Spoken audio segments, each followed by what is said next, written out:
One time, one of my favorite team members came to me and told me that she was finally putting in her 2 weeks because she had gotten into a program that she really wanted to get into. I was super excited for her because we had this conversation multiple times and I knew that it was something that she really wanted to do. So for HR purposes, anytime that somebody needed to take a leave or anytime that somebody wanted to resign, then they had to fill out a form so that we could send it to HR and keep it in their file. So she fills it out. I take it back to the office and I lay it on the desk for the GM. Now, a couple videos ago, I told you about this type A manager that I really didn't get along with. Well, this story is involving her again. So a little while later that day, she comes storming into the dining room with the resignation form in her hand. So she comes up to me and she goes, I need to know who accepted Ashley's resignation. So I said, well, you have the paper in your hand with my signature on it. So you know that I accepted the resignation and you're asking me specifically about it. So you know it was me. Is there something wrong with it? Did she fill it out incorrectly? Is it missing information? Like, what's your issue? And she rolls her eyes and goes, ugh, and she like storms off. So I'm like, girl, whatever, because I'd figure if it was that important, then you'd use your big girl words so we could talk like adults and figure out whatever issue you think exists.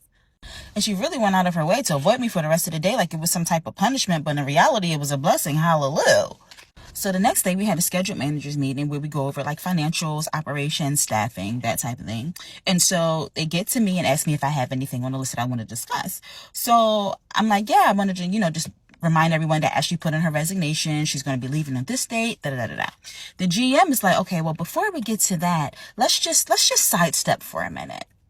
So I'm like, sure. What's up? And so she's like, I just want to kind of check in, like, how are you?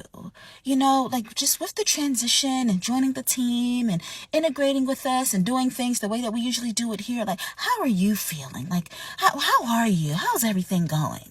So I'm like, this is weird. But I'm like, everything's been interesting so far. Unfortunately, we have as many opportunities as we do wins. But I'm sure that if we work together, the skills will tip a little bit more into our favor.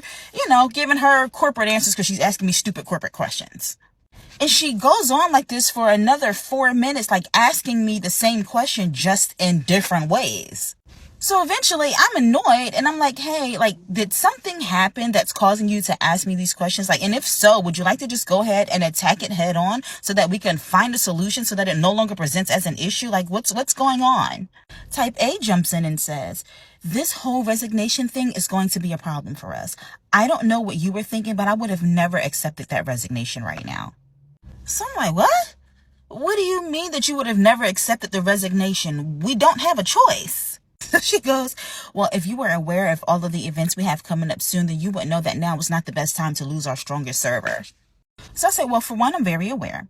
And for two, if the success of these events are based solely on the fact of Ashley being there or not, then that means that we as managers, we have a lot of work to do. I said, we have ample time before these events even begin. We can go over some key training points with the rest of the team. We can also hire and train someone and bring them in. And if for some reason we can't find the perfect candidate to join the team by then that means that we have to just pad the schedule a little bit with a few extra servers and managers have to be hands-on at these events.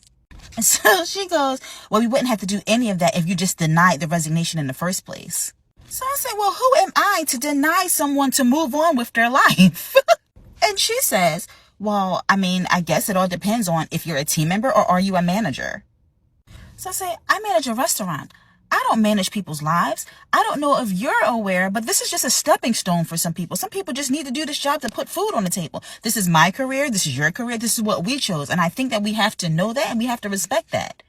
We're going back and forth and it's starting to get a little bit heated. And then the GM finally decides to step back into the conversation. She goes on about having a passion for what we do and what that looks like is making sure that we're putting the restaurant first. And we'll have to sit down with Ashley to see if there's something that we can work out and push her resignation day back. When she finished talking, I said, yeah, you guys can do that and just let me know how it all works out for you. But I can't be a part of that conversation. To which she responds that we have to be a team and we have to present a united front and the team shouldn't know that there's a divide when a decision is made. And I said, she's going to have to. Ashley's going to have to know that we are divided on this topic. There's no way that I'm going to stop her from doing what it is that she really wants to do and hold her hostage because I need someone to help me drop a few extra Caesar salads on the table. I'm just not doing it.